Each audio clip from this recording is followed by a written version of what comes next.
Carta de Tiago, capítulo 1. Eu, Tiago, servo de Deus e do Senhor Jesus Cristo, envio saudações a todo o povo de Deus espalhado pelo mundo inteiro. Meus irmãos, sintam-se felizes quando passarem por todo tipo de aflições, pois vocês sabem que, quando a sua fé vence essas provações, ela produz perseverança. Que essa perseverança seja perfeita, a fim de que vocês sejam maduros e corretos, não falhando em nada. Mas, se alguém tem falta de sabedoria, peça a Deus, e Ele a dará, porque é generoso e dá com bondade a todos. Porém, peçam com fé e não duvidem de modo nenhum, pois quem duvida é como as ondas do mar, que o vento leva de um lado para o outro. Quem é assim, não pense que vai receber alguma coisa do Senhor, pois não tem firmeza e nunca sabe o que deve fazer.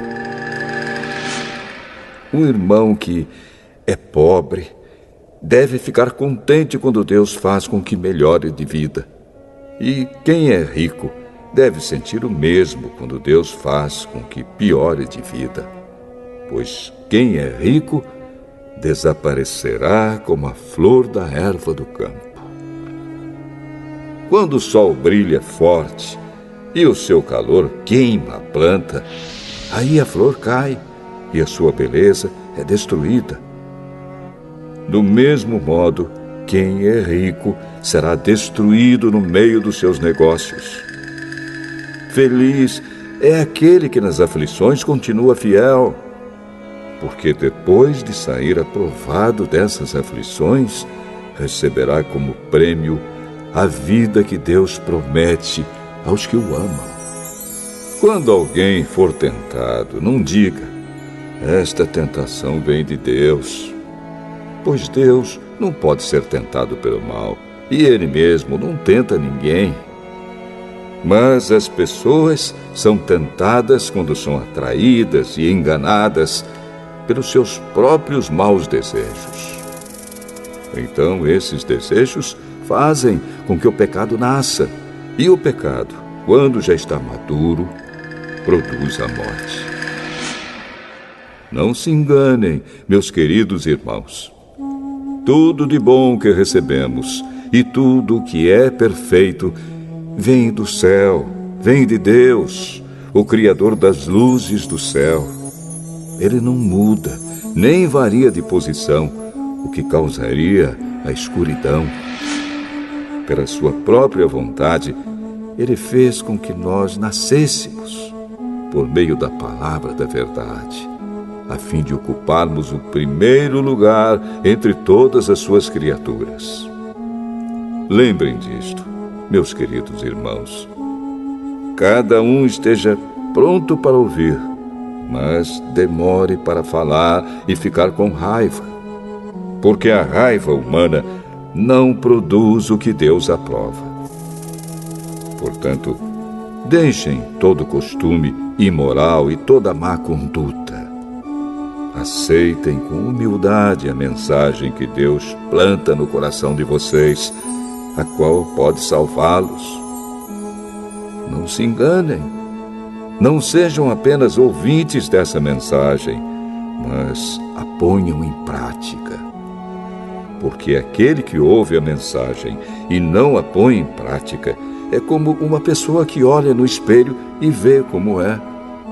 Dá uma boa olhada, depois vai embora e logo esquece a sua aparência.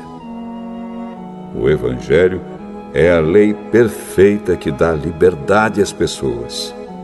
Se alguém examina bem essa lei e não a esquece, mas a põe em prática, Deus vai abençoar tudo que essa pessoa fizer. Alguém está pensando que é religioso?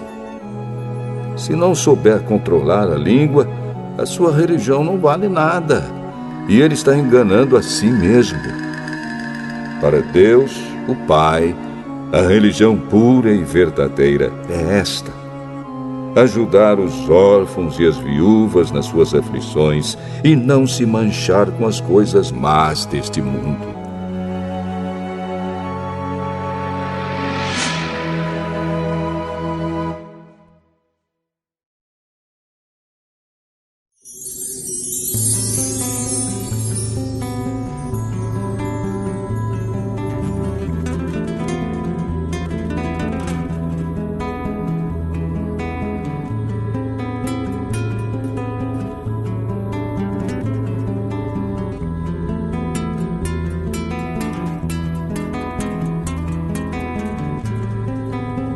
Tiago, capítulo 2.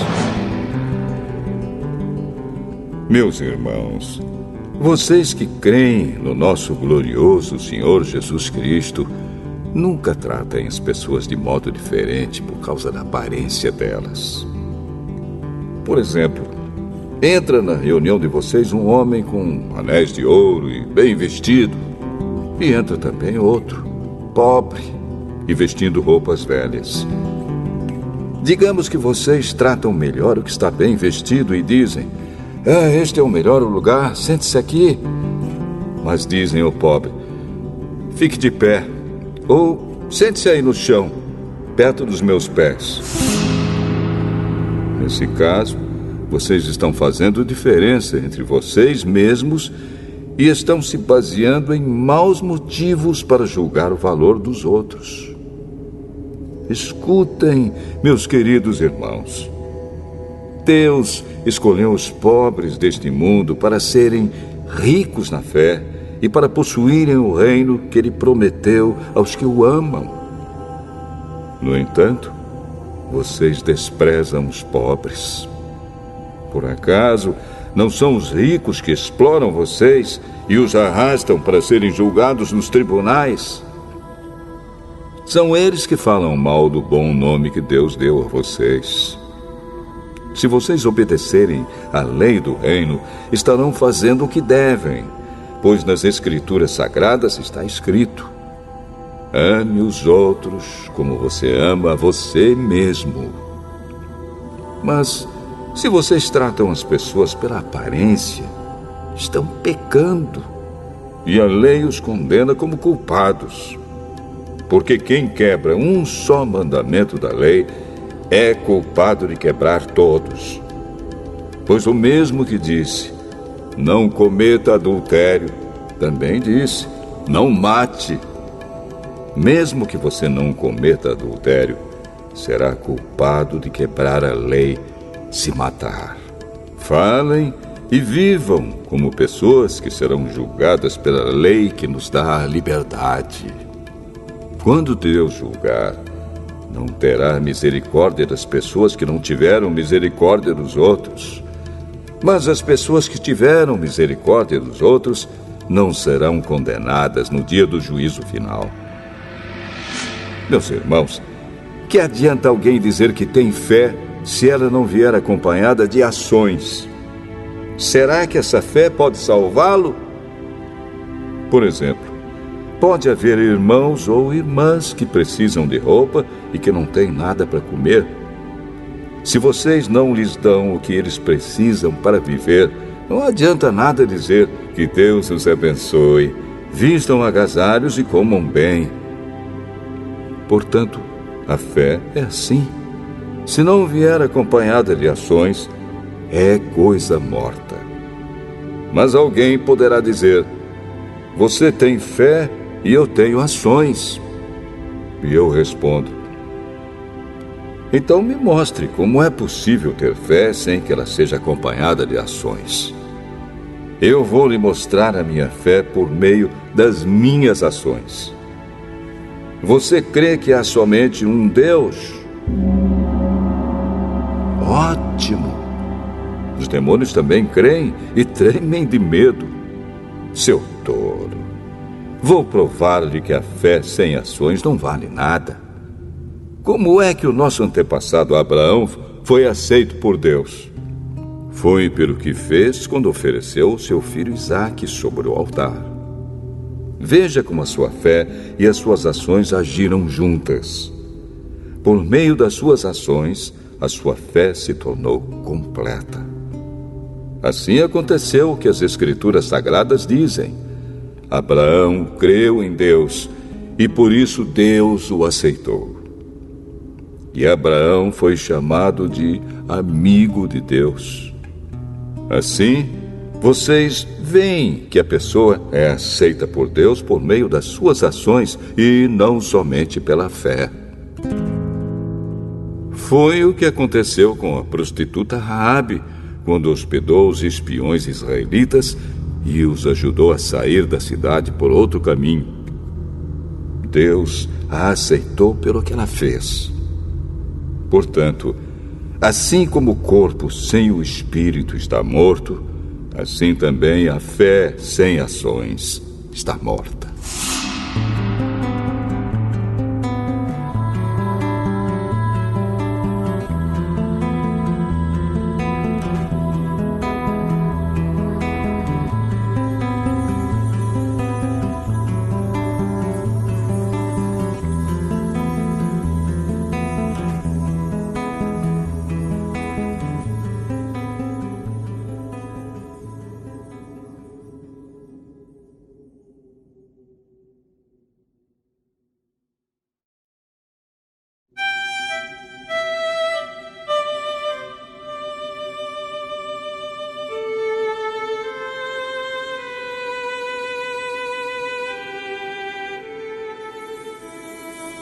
Tiago, capítulo 3.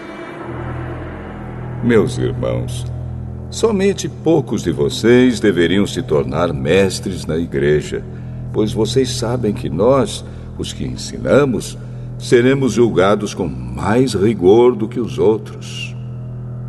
Todos nós sempre cometemos erros.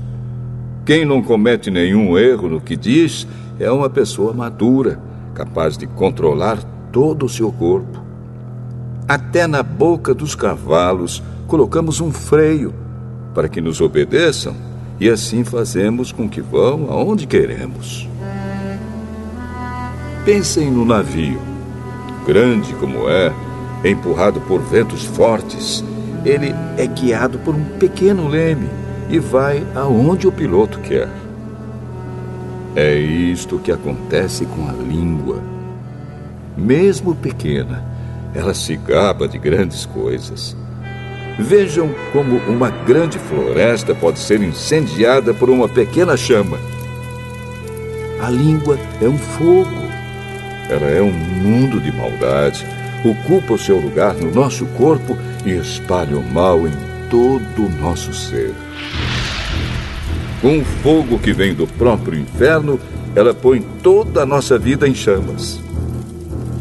O ser humano é capaz de dominar todas as criaturas e tem dominado os animais selvagens, os pássaros, os animais que se arrastam pelo chão e os peixes. Mas ninguém ainda foi capaz de dominar a língua. Ela é má, cheia de veneno mortal e ninguém a pode controlar. Usamos a língua tanto para agradecer ao Senhor e Pai, como para amaldiçoar as pessoas que foram criadas parecidas com Deus. Da mesma boca saem palavras tanto de agradecimento como de maldição. Meus irmãos, isso não deve ser assim. Por acaso pode a mesma fonte jorrar água doce e água amarga? Meus irmãos, por acaso pode uma figueira dar azeitonas ou um pé de uva dar figos? Assim também, uma fonte de água salgada não pode dar água doce. Existe entre vocês alguém que seja sábio e inteligente? Pois então que prove isso pelo seu bom comportamento e pelas suas ações, praticadas com humildade e sabedoria. Mas se no coração de vocês existe inveja, amargura e egoísmo, então não mintam contra a verdade, gabando-se de serem sábios. Essa espécie de sabedoria não vem do céu, ela é deste mundo, é da nossa natureza humana e é diabólica. Pois onde há inveja e egoísmo, há também confusão e todo tipo de coisas más. A sabedoria que vem do céu é, antes de tudo, pura, e é também pacífica, bondosa e amigável. Ela é cheia de misericórdia, produz uma colheita de boas ações, não trata os outros pela sua aparência e é livre de fingimento. Pois a bondade é a colheita produzida pelas sementes que foram plantadas pelos que trabalham em favor da paz.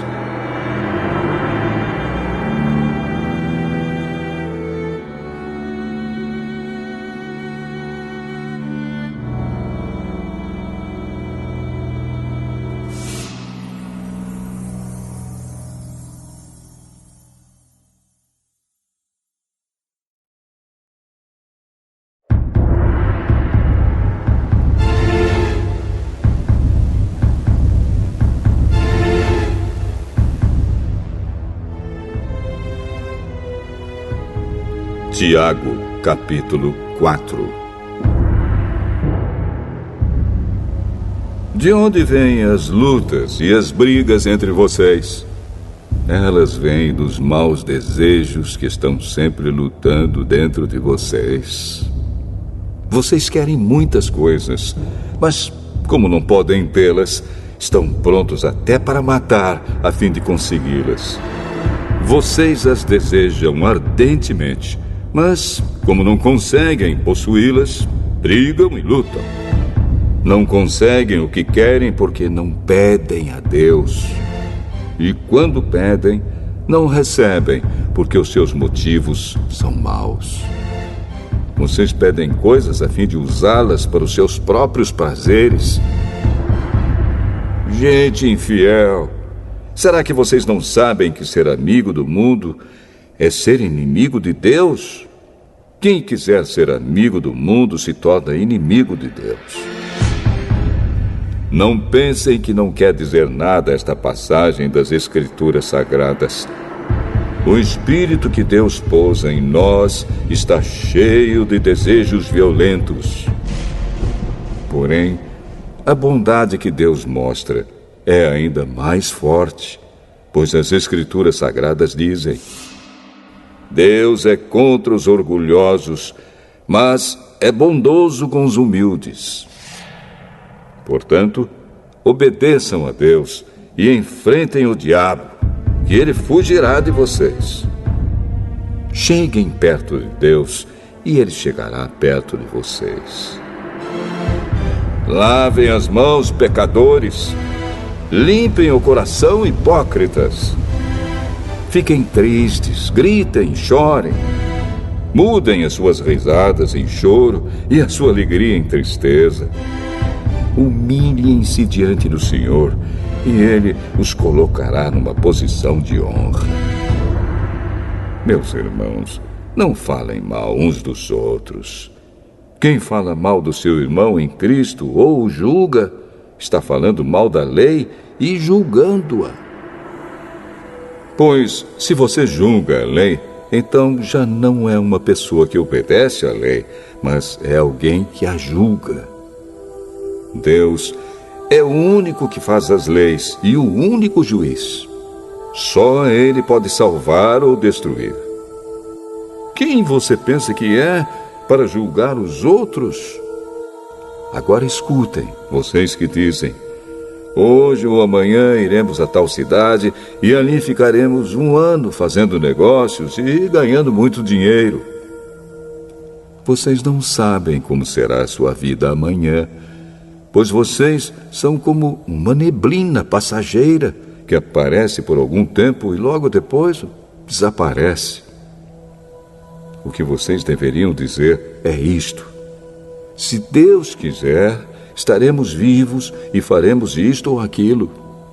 Porém, vocês são orgulhosos e vivem se gabando. Todo esse orgulho é mau. Portanto, comete pecado a pessoa que sabe fazer o bem e não faz.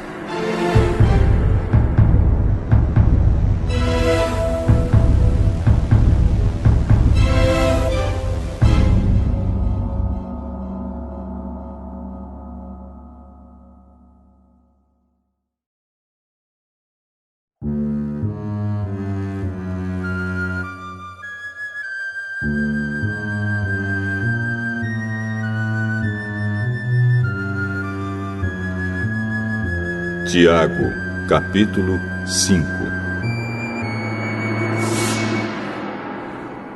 Agora, ricos, escutem. Chorem e gritem pelas desgraças que vocês vão sofrer.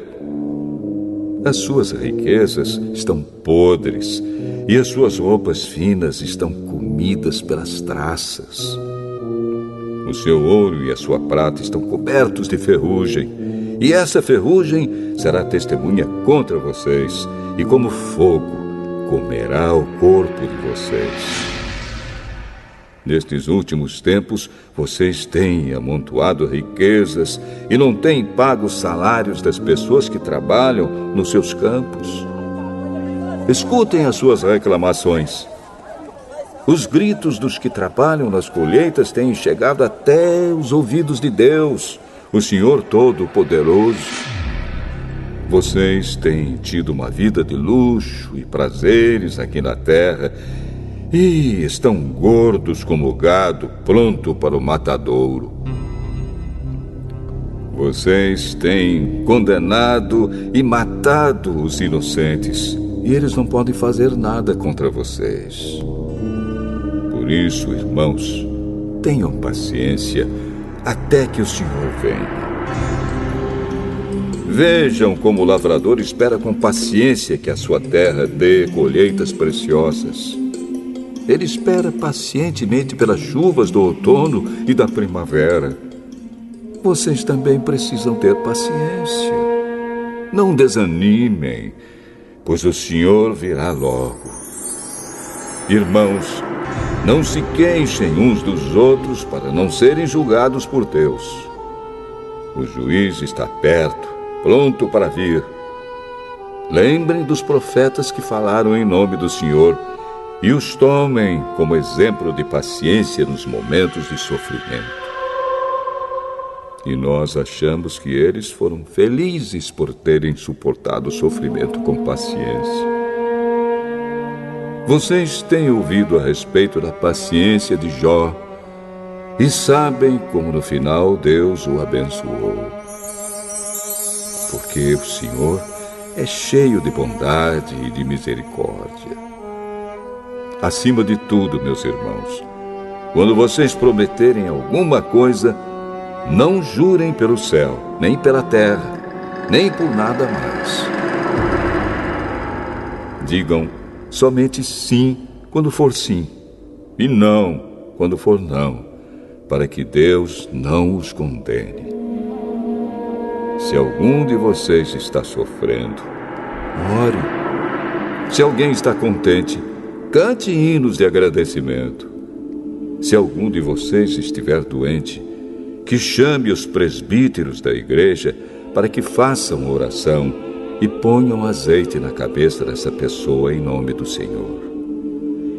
Essa oração feita com fé salvará a pessoa doente. O Senhor lhe dará saúde e perdoará os pecados que tiver cometido. Portanto, confessem os seus pecados uns aos outros e façam oração uns pelos outros para que vocês sejam curados. A oração de uma pessoa obediente a Deus tem muito poder. O profeta Elias era um ser humano como nós. Ele orou com fervor para que não chovesse, e durante 3 anos e meio não choveu sobre a terra. Depois orou outra vez, e então choveu, e a terra deu a sua colheita. Meus irmãos, se algum de vocês se desviar da verdade e outro fizer voltar para o bom caminho, lembrem disto. Quem fizer um pecador voltar do seu mau caminho, salvará da morte esse pecador e fará com que muitos pecados sejam perdoados.